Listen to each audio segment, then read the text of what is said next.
Ang napili ko pong topic ngayong hapon na ay umagang ito ay ang pamagat po niyan ay Blessings in Christ and the Counterfeit Abundance. Ito po yung aking napiling topic. Ito po ay matagal ko nang pinagmumuni-munihan at matagal nang sumasagabal sa aking isipan. Lalo na po ay ako ay nakakarinig ng mga ito lalo na sa mga advertisement sa media, at hindi lamang po sa advertisement, naririnig ko rin to sa mga networking conventions. Kaya naisipan ko pong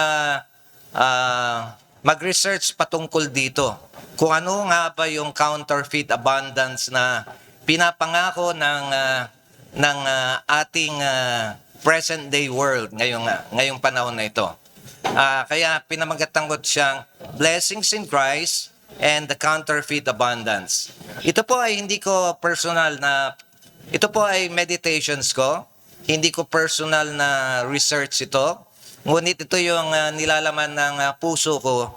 Kaya nabaling po ako dito sa topic na ito. Malaking tulong si Pastor John MacArthur sa topic na ito. Sa mga lalo na yung mga quotations na aking babasahin po sa inyo ngayong umagang ito.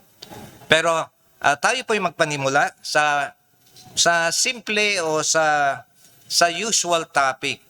How are we to enter the kingdom of Jesus and with His sheep? Paano nga po ba na tayo nakapasok sa kaharian ng Diyos at makasama po natin ang kanyang mga tupa? At ito po ay sinagot sa atin mismo ng ating Panginoong Jesus sa John chapter 10 verse 1. Ang sabi po doon ay, Truly, truly, I say to you, he who does not enter the sheepfold by the door, but climbs by the another way, that man is a thief and a robber. Tignan ko, wala po sa akin yung clicker, kaya hindi ko siya mailipat. Yeah. Okay. So then in verse 7, so ang sinasabi po rito ay tayo po ay nakapasok sa sheepfold o do sa koral o sa pastulan ng Panginoong Diyos sa pamagitan ng door. Okay? So ngayon, at masasabi rin po natin sa verse 1, sinasabi po ron ay thank you po. The robber o yung nagtatangkang magnakaw ay hindi sila dumadaan sa usual na daanan. Kadalasan dumadaan po sila sa ibang parte ng isang koral. Pero anong sabi ng Panginoong Jesus sa atin? So Jesus again said to them, Truly, truly, I say to you, I am the door of the sheep. All who came before me are thieves and robbers, but the sheep did not listen, but the thieves and robbers. So, in most cases, ang mga thieves and robbers do not enter the door. Madalas po ay sila po ay nag-enter dun sa ibang back doors na kanilang ginawa para nakaw po sila. Ito po ay kadalasan nangyayari. Ang mga magnanakaw po ay laging hinahanap yung kahinaan ng isang bahay. At kung nalaman nila yung kahinaan ng isang bahay, doon sila pumapasok. Ano ba yung kahinaan ng mga bahay natin? Kadalasan po ang kahinaan yan ay yung aircon, yung lugar ng nakasabit ng aircon. Dahil doon lamang ay tutulak na nila, makakapasok na sila. Okay? By personal experience, ganun po yung nangyari sa aking bahay lately. Wala po kasi ako doon. But the same thing also as robbers, they would always try to find the route or the door wherein it's the weakest part, wherein it's not too protected in our house. Okay, so we enter the sheep as Christians through our Master and Lord. And because in verse 9 it says there, I am the door. If anyone enters by me, he will be saved and will go in and out of and find pasture. So as we, as Christians, enter the door, and that is Jesus Christ, we will be saved and we will find pasture through the leading of our shepherd. Okay, next.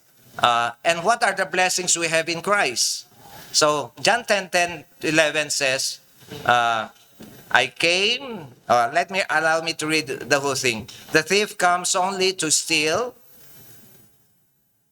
The thief only comes to steal and to kill and destroy. I came that they may have life and have it more abundantly. I am the good shepherd. The good shepherd lays down his life for his sheep. So ano po yung biyaya na ating natatamo sa ating Panginoong Hesukristo? Ito po yung okay? Ayan. Highlighted, ang biyaya na natatagmo po natin sa Panginoong Hesukristo ay yan.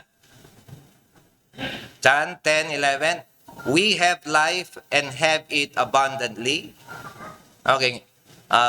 Having life alone is already a blessing. But of course, the life that we are talking about here is the life with our Lord, an everlasting life, an eternal life. So it's not just the life that we have now. But of course, we need our life now because without our present life, we would never come to know our Lord and Savior Jesus Christ. So the prerequisite for us to enter heaven is for us, of course, to be humans, to believe in Him, and then what comes next would be the eternal life that God or Jesus Christ has promised to us. Okay, now, and the life that God or Jesus Christ is giving to us, it's an abundant life. Ito po ay isang, sa pagkasulat po niyan sa Griego, ito po ay exceedingly abundant. Higit na higit pa sa karangyaan na matatamo natin. Wala pong salita na makapagsabi sa atin o wala pang karanasan ang sino man sa atin na nakaranas sa netong abundant life na to. Ang nakaranas lamang nito ay yung mga yumao na at naroon na sa paanan ng Panginoong Hesukristo o kasama ang Panginoong Hesukristo. Tapos doon, we have life and have it abundantly. Now, and the next thing is, the good shepherd lays down his life for the sheep. Ito po yung isang kagandahan bilang mga Kristiyano. Dahil ang ating Panginoong Hesukristo ay hindi kagaya ng magnanakaw, na pagka nandyan na yung mga wolves ay iiwanan na lang yung mga tupa. Ngunit ang Panginoong Jesus ay hindi. He laid down His life for us. At alam po natin to na nangyari to 2024 or more years ago that our Lord and Savior laid down His life for the sins of His people, for the sins of His elect. Okay, now, so it's not only that He laid down His life for the sheep, we have Himself as our good shepherd. So the blessings we have in Christ is we have life now. In Christ, we would be having a life eternal with Him also. And He promised us an abundant life, an exceedingly full of bliss life. And aside from that, we have Him personally as our shepherd. So, hindi po nalalayo yung personal relationship natin sa Panginoon in getting or in experiencing this life and abundant life. Hindi po siya pinaglalayo, magkasama po siya. Hindi mo pwedeng hindi pwedeng si Kristo ay yung tagapagligtas, ngunit wala yung life at wala yung abundant life. Hindi pwede yung meron ka abundant life, ngunit wala si Kristo. Magkasama po yun. Isang package po siya bilang isang mga Kristiyano. At alam po natin, may mga nangyayari ngayon they try to separate these blessings. Pero hindi ganon sa sinasabi ng Panginoong Jesus sa atin. Okay, so yan sa Jesus Christ reiterated more. Sabi niya, I am the good shepherd. So, and I know my own and my own know me. So it's a great blessing being having Jesus as the good shepherd, our personal savior. And more than anything else, he knows us and we know him. Pagka nabibiro po ang isang bata, lalo yung mga na 3 years old, ganyan, medyo nakapag-isip na, pag sinasabi nyo sa kanila, hindi ka naman namin anak eh, o hindi ka naman namin kapatid, ikaw ay pinulot lang kung saan-saan. Anong reaction? Anong mga reaction? Nagagalit, naiinis dahil ayaw nila na hindi sila kabilang dun sa sa pamilya na yon. Kasi alam nila na kabilang naman talaga sila. At isang malaking ginhawa,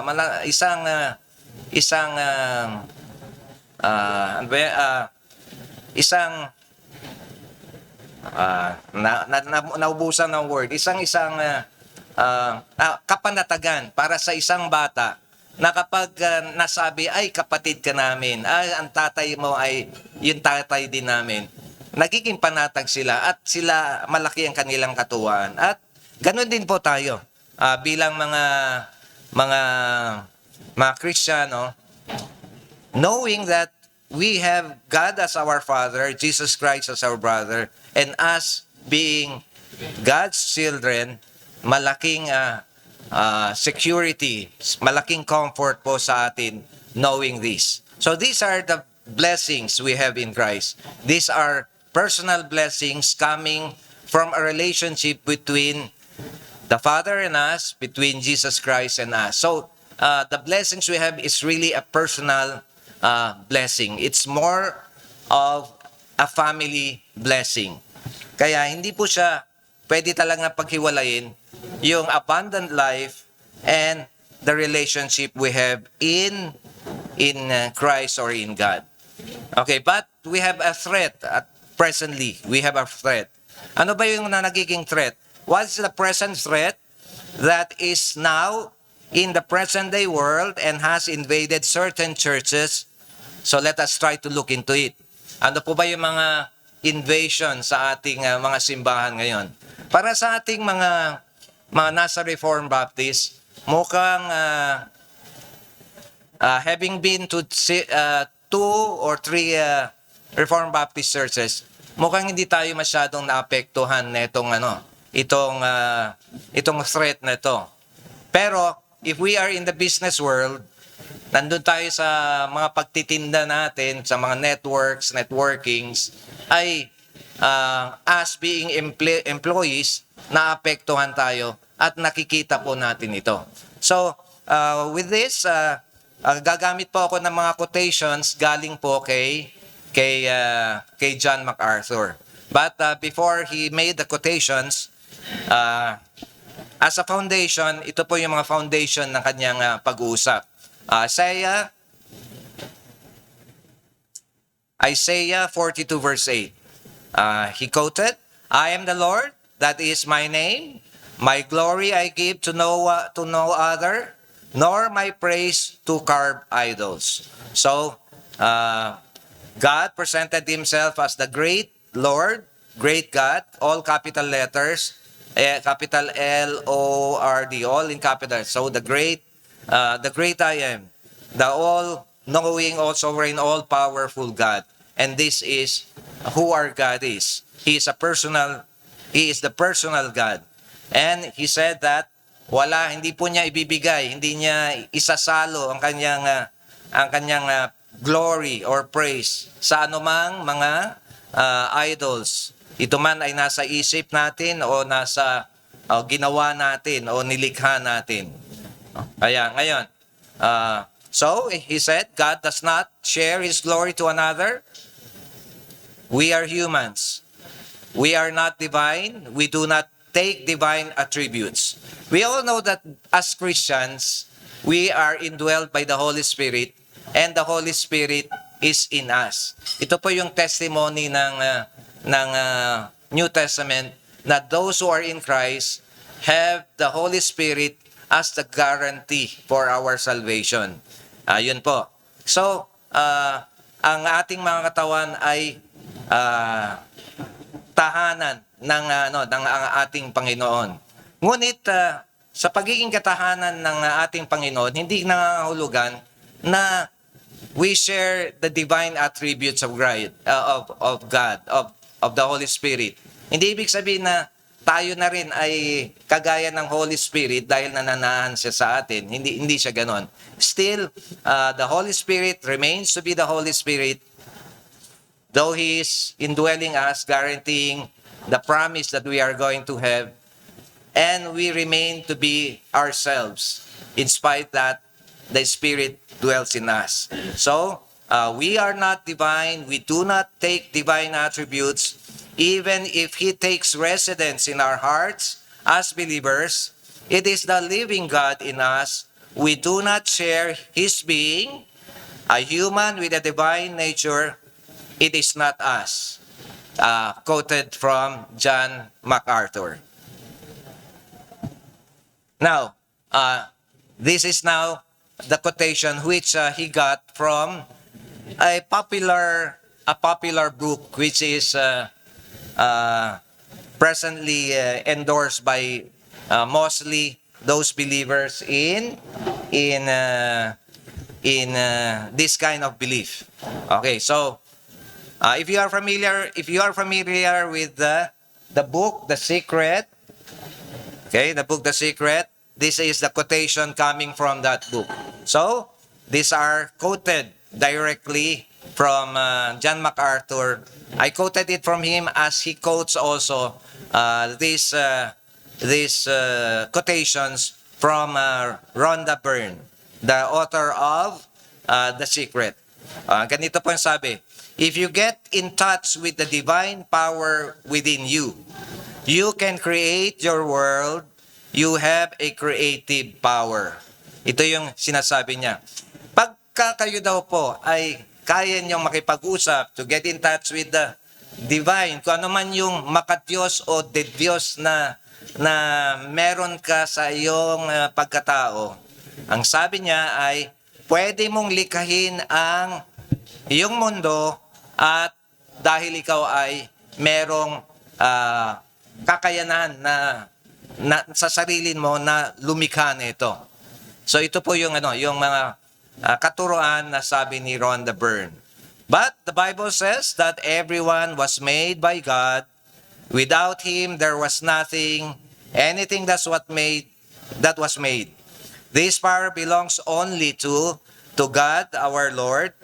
But pagan pantheism says that we share all the same power and God is not unique. So, ang ibig rin po sabihin niya ay yung attributes ng Panginoong Diyos ay hindi unique sa pagiging Diyos ng ating Diyos. Dahil sinabi niya, meron din tayo noon.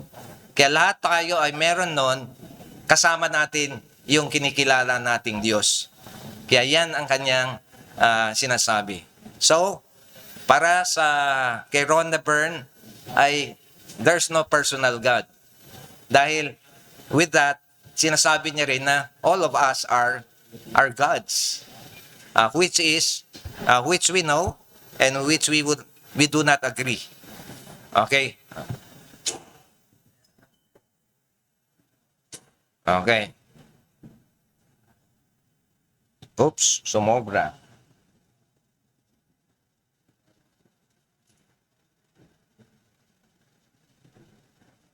Okay, so it says also in the book that ito rin, you have the power within you. You're part of the divine energy, therefore you can create your life the way you want your life to be. You can create your world to be. So in this book, It's all about the law of attraction. So, yung the law of attraction, hindi po yan yung attraction between man and woman. Hindi po yan. Hindi po yan. Okay, what is this law attraction is all about? You attract certain kinds of reality to yourself. Your thoughts and your words attract this reality. You literally create this reality. So, ibig sabihin yan, if you attract positivity, you attract things that are positive.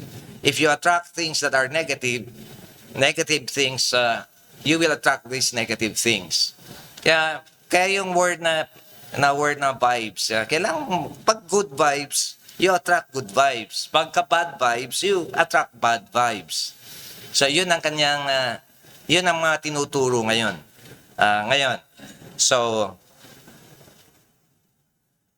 Pero katapos nun, tinuro rin niya sa libro na to na merong kaparaanan kung paano mo makikreate yung sariling mundo para sa iyong kapakinabangan. Okay, ito yung sequence. The sequence, ang sabi niya, if you like to recreate or attract positivity in your life, sabi niya, the sequence, know what you want. Believe you will get it. Visualize the fulfillment of it. Speak it out loud and you will bring it into existence. So the example is this. You want money and you know you want it.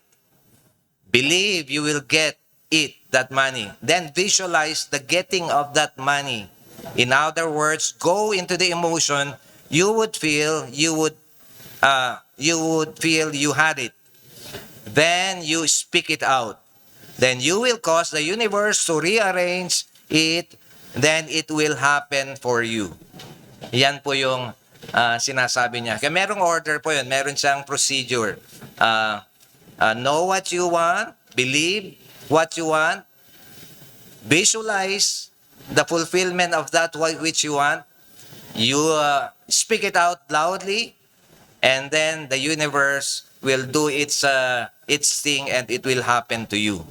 Yan po yung kanyang katuruan. Alam nyo, nabagbag o nabagabag ang aking damdamin sa mga katuruan na to dahil when I went to a convention, hindi ko alam kung bakit ganun na lang yung flaunting of riches ng mga speakers at saka yung mga directors. Why they have to flaunt all the cars that they had, mga sports cars. Talagang mamahaling cars, mga cars na worth 6 million, 8 million, 12 million cars. Yung mga sports cars na Italian brand, yung mga sports car na American brand. I was wondering. Tapos I was observing also yung the manner in which they made their talk. At nung sa pagkabagabag ko ngayon ay naisipan kong pag-aralan kung ano nga ba nangyayari. At bakit parang yung aking damdamin ay laban na laban dun sa kanilang sinasabi. At ito nga po yung na-discover ko. Nag-try ako magbasa ng ibang books. Tapos nun, sinubukan ko. Meron kayo sinasabi si Pastor John MacArthur patungkol dito? At yun, na-discover ko to. Alam niyo, ilang taon na po pala to? Ngayon ko lang nalaman, 12 years old na yung kanyang, yung sermon na ito. 12 years old na. Matagal na. Pero ngayon lang ako naapektuhan dahil ngayon lang ako nakasama doon sa isang convention na yun. Pagka hindi pa ako nakasama sa convention na yun, hindi ko malalaman na ganito na pala yung nangyayari. Okay? So, ganyan po yung nangyayari sa ating kapaligiran ngayon. At sad to say, it's not only in the business world na nangyayari ito, pati mga simbahan din po ay naapektuhan na netong mga katuruan na ito. Kung kayo ay galing sa ibang simbahan that adheres to the prosperity gospel, sa tingin ko po ay familiar kayo dito sa sinasabi kong ito. At mukhang na-encounter nyo na ito. Pero kaming mga sinauna at matandang mga Reformed Baptist ay wala po talaga kaming alam patungkol dito. Kaya nais ko pong i-share sa inyo yung aking nadiskubre na sa aking pagkabagabag ay sana ay kayo rin ay maliwanagan, matutunan at paano natin mapaglabanan yung ganitong mga katuruan na ito. Okay. Familiar kayo kay I'm sure you're familiar with Joel Austin. Okay? Okay, familiar kayo kay Joel Austin. Actually, hindi ako familiar sa kanya eh. Naging familiar na lang siya nung naririnig siya. Pero hindi ko siya pinag-aaralan dahil hindi ako interesado sa kanya eh. Matandang Reformed Baptist eh. Wala akong pakialam sa kanya. Basta okay kami din sa aming simbahan. Pero ngayon, mukhang hindi ako natitinag ako ngayon sa mga nangyayari. Kaya ito po yung ang sabi ni John MacArthur, si Joel Austin ay quasi-pantheist. Ang ibig sabihin ng quasi ay parang more likely na pantheist siya. Siya ay mukhang siya ay isang tao na naniniwala na sa maraming klaseng Diyos. Iyon yung ibig sabihin ng quasi-pantheist. Ito yung, at para ito po ang tingin nila kay Joel Austin. Jesus is a footnote that satisfies his critics and deceives his followers. Parang ang footnote po sa isang libro ay parang nagbibigay lang po ng ancillary meaning to something else. So parang footnote lang daw ang Panginoong Hesus para maibsan lang yung mga tumutuligsa sa kanya. Ngunit ito ay ginagamit niya para lokohin ang kanyang mga tagapasunod. So this is Joel Austin. This how the idea in this world thinks is the idea in this world thing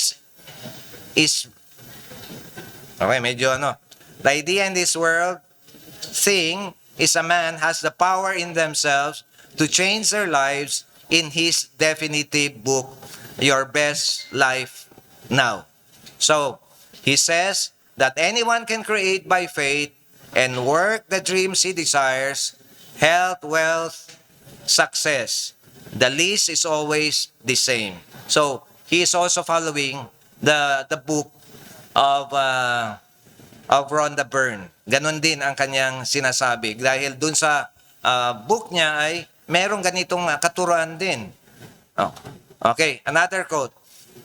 If you develop an image of success, health, abundance, joy, peace, happiness, nothing on earth will be able to hold those things from you. Mangyayari sa iyo yun. Okay, so see, that's the law of attraction that is part of this kind of system. So, yung katuruan at tinuturo ni Joel Austin ay kapareho rin yung mga tinuturo ni Rhonda Byrne. Okay? Ganon din po siya. Pareho rin po ang mga sequence niya. Okay, ngayon. Here's another quote from Joel Austin. In his book. All of us are born for earthly greatness. You are born to win. God wants you to live in abundance. You were born to be a champion. Who wants to give you the desire? God wants you to give you the desires of your heart. Before we were formed, He prepared us to live abundant lives, to be happy, healthy, whole. But when our thinking becomes contaminated, it is no longer in line with God's Word. Now, pero anong ibig sabihin niya with God's Word? Ang God's Word, meaning niya po dyan ay, hindi po yung ating Biblia, but rather, it is a word that comes from mystical and spiritual, from somewhere else, telling him what he wants to have. Mystical yung God's Word niya. So, mapapansin niyo po rito ay we know that God created us, elected us before the foundation of the world, and He wants us to live He wants us to live a life in holiness. Pero mukhang ito ay twisted, no?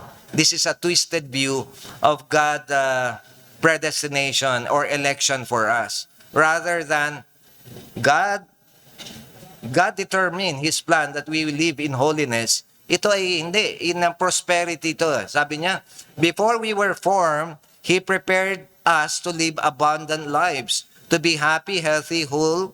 But when our thinking, wala sa ating Biblia yon na God prepared us to have happy, healthy, whole life. Because we all know, in the experience of our apostles, ang mga disciples ng Jesus Christ, hindi po totoo ito. They suffered. And our forefathers, yung mga naunang Kristiyano sa atin, they were thrown into the dungeons. They were martyred. Pero, ganito yung katuruan niya. Ngayon, magtatanong po kayo, paano nangyari ito? Ano ba at saan niya nakuha itong katuruan na ito?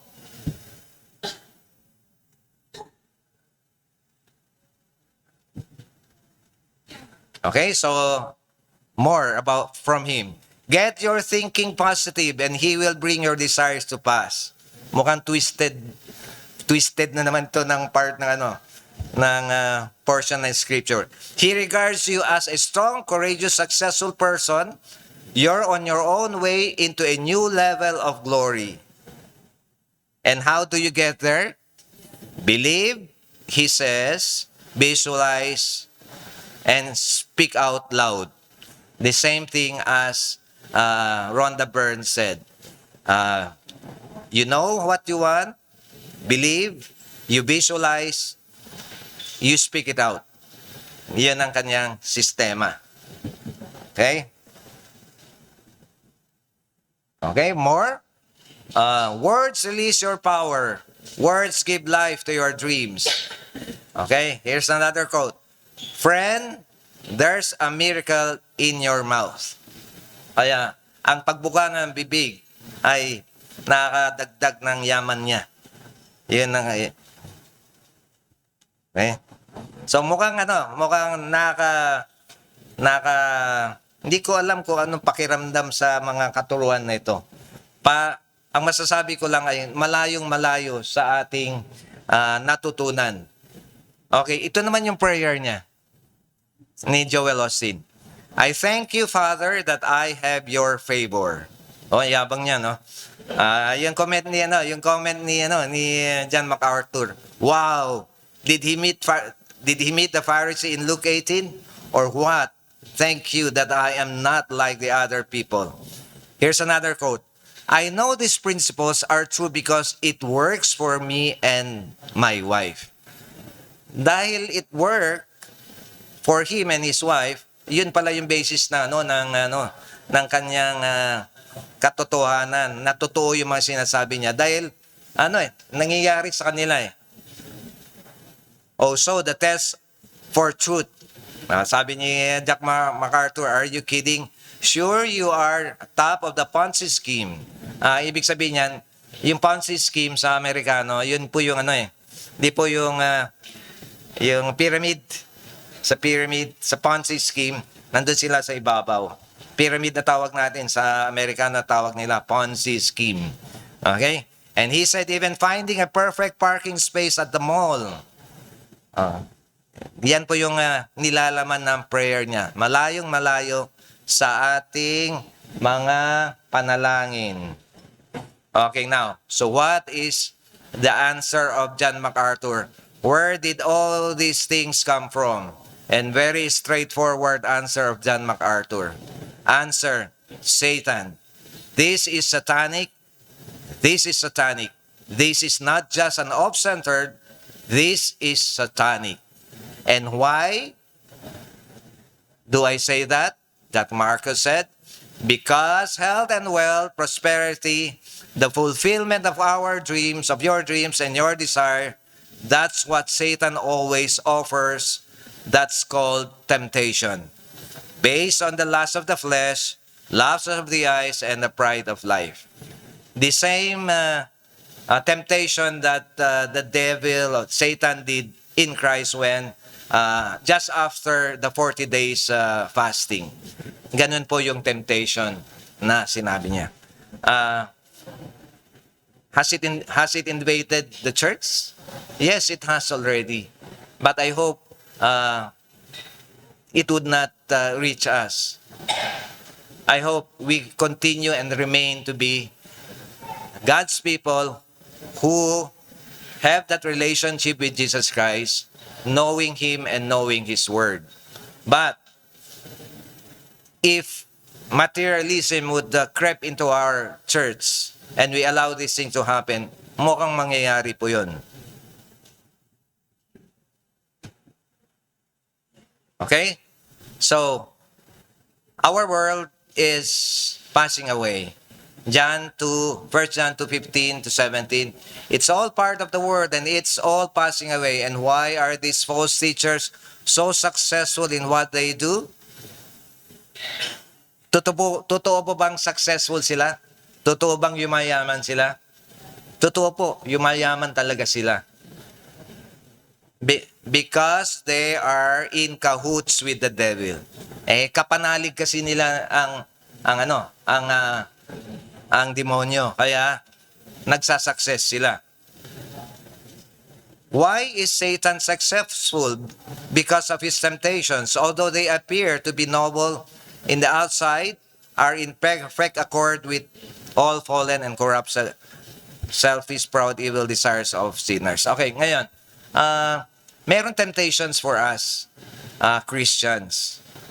Yung temptations usually ay, sige, magpayaman ka, gawin mo ito, gamitin mo na lang yan, yung pera mo for missions, gamitin mo na lang sa evangelism yan. Mag-support ka ng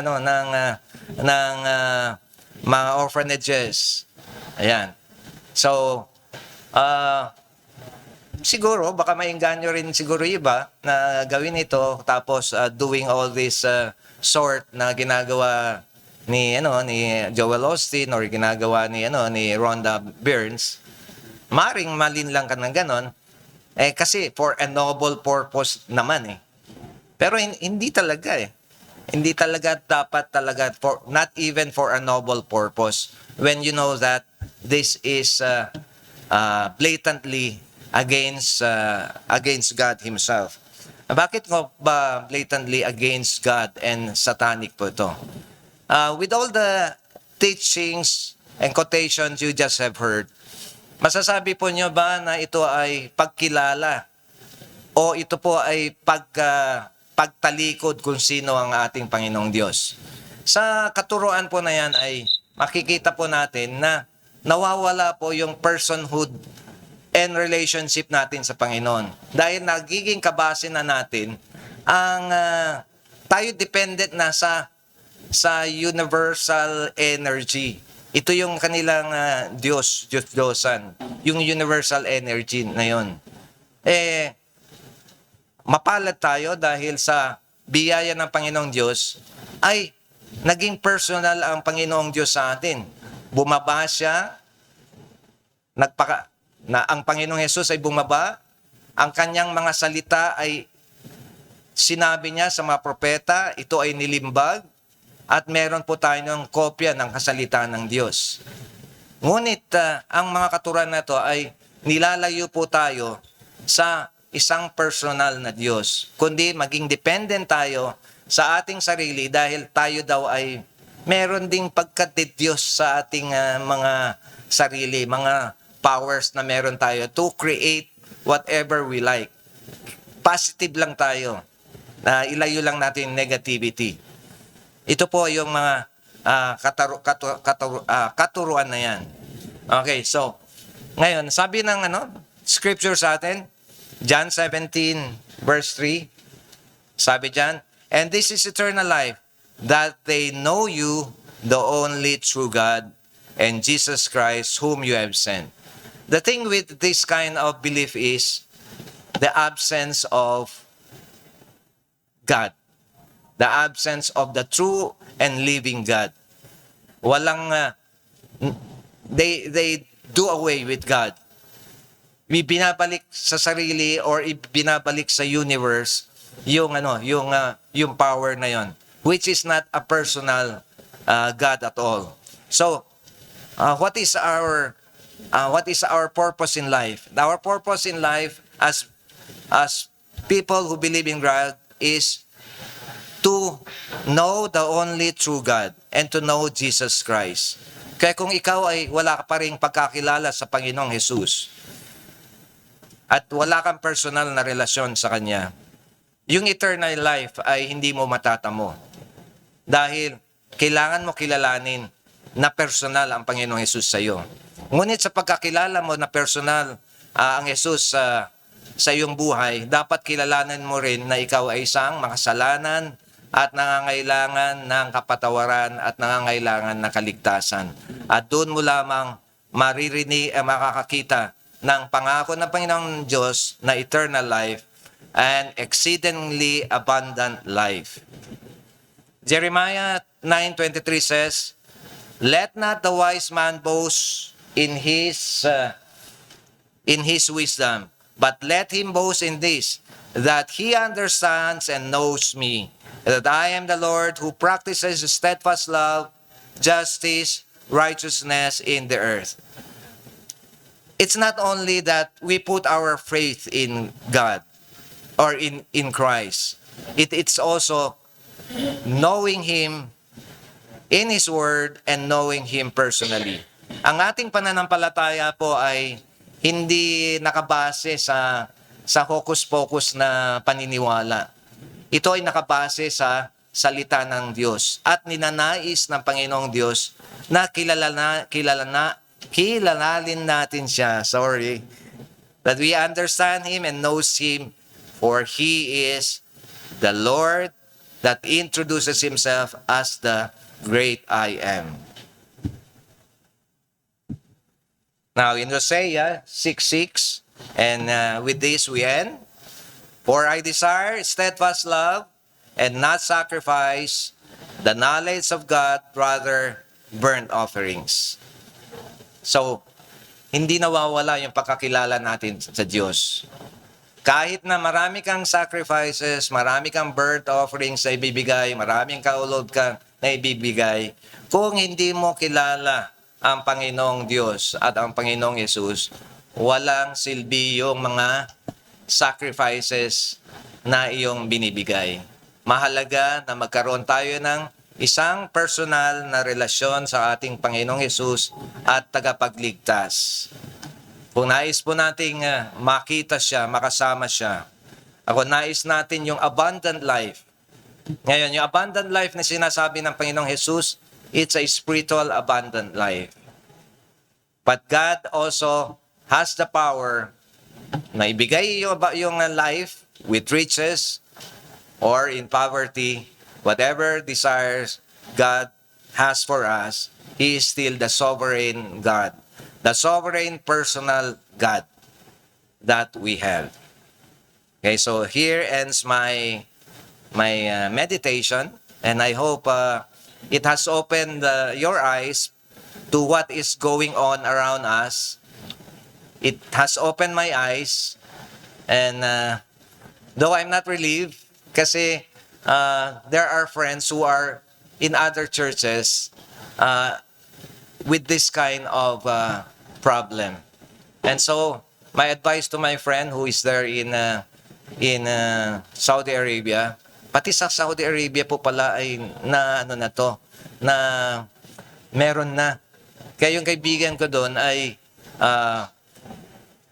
naririndi na sa mga naririnig niya.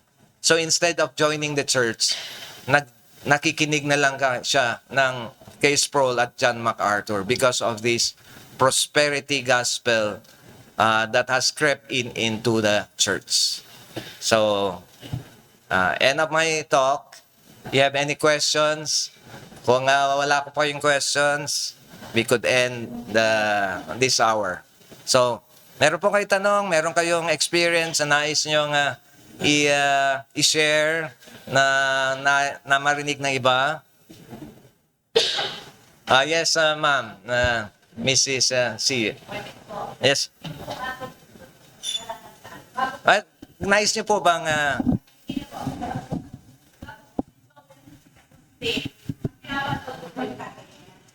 Yan. Then, bago po ako nakikita sa report, napakalaga dito po sa festival. Tama po yung mga sinabi nyo. Nalalaman ko po dati yun. Pero meron po natanong sa akin. Sabi ko, napaka-mistake po talaga.